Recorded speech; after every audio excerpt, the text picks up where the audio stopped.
Fatima guys, go to fast.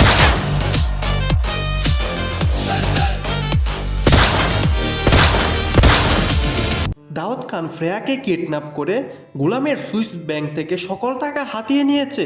তবে কি হতে চলেছে দুনিয়ার টাকার গোলাম আগামী 12 নম্বর পর্বে? হ্যালো বন্ধুরা, কেমন আছেন? আশা করি সকলেই ভালো আছেন। আপনাদের প্রিয় ধারাবাহিক নাটক দুনিয়ার টাকার গোলাম 12 নম্বর পর্বের ধামাকা কেন নিয়ে আসলাম।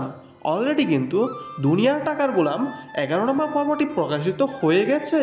যারা এখনও দুনিয়ার টাকার গোলাম 11 নম্বর পর্বটি দেখেন নাই, প্র্যাঙ্কিং এন্টারটেনমেন্ট ইউটিউব চ্যানেল থেকে দেখে নিতে পারেন। আর এই দুনিয়ার টাকার গোলাম 12 নম্বর পর্বটি কবে প্রকাশিত হবে এবং 12 নম্বর পর্বে কী করতে চলেছে তা জানতে পারবেন আমাদের এই ছোট্ট একটি ভিডিওতে। তাই ভিডিওটি স্কিপ না করে দেখতে থাকেন। হ্যালো গাইস, খুবই ধামাকা পর্ব নিয়ে এগিয়ে চলেছে দুনিয়ার টাকার গোলাম এই ধারাবাহিক নাটকটি। এই ধারাবাহিক নাটকটি দেখতে দেখতে 11টি পর্ব প্রকাশিত হয়ে গেছে আর 11টি পর্বই দর্শকদের মন জয় করে ফেলেছে। হ্যালো বন্ধুরা, দাউদ খান ফ্রেয়াকে কিডন্যাপ করে নিয়ে যায়।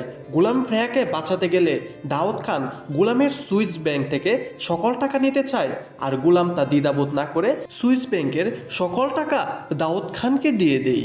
আর এই সুইস ব্যাংকের সকল টাকা দাউদ খানকে যে গোলাম দিয়ে দিল, আর এই কথাটি এখনো রিশাদ জানে না, কারণ রিশাদ গোলামের সুইস ব্যাংকের 10,000 কোটি টাকার উপর লোভ ছিল, কিন্তু রিশাদ এখন তা জানে না। তবে কথা হলো, যদি গোলামের স্মৃতিশক্তি ফিরে আসে তাহলে কি করতে চলেছে আর রিশাদেরই বা কি হবে? আর এই ধামাকা পর্বটি দেখতে পারবেন আগামী 12 নম্বর পর্বে। আর এই 12 নম্বর পর্বটি কবে প্রকাশিত হবে তা জানার আগে আমাদের এই চ্যানেলে যারা নতুন দর্শক আছেন, চ্যানেলটি সাবস্ক্রাইব করে বেল আইকনটি বাজিয়ে রাখবেন যেন পরবর্তী আপডেট ভিডিওটা সবার আগে পেতে পারেন। আর এই দুনিয়ার টাকার গোলাম 12 নম্বর পর্বটি প্রকাশিত হতে চলেছে আগামী বৃহস্পতিবার দিন দুপুর 12টায় প্র্যাঙ্কিং এন্টারটেনমেন্ট ইউটিউব চ্যানেলে। ধন্যবাদ সকলকে।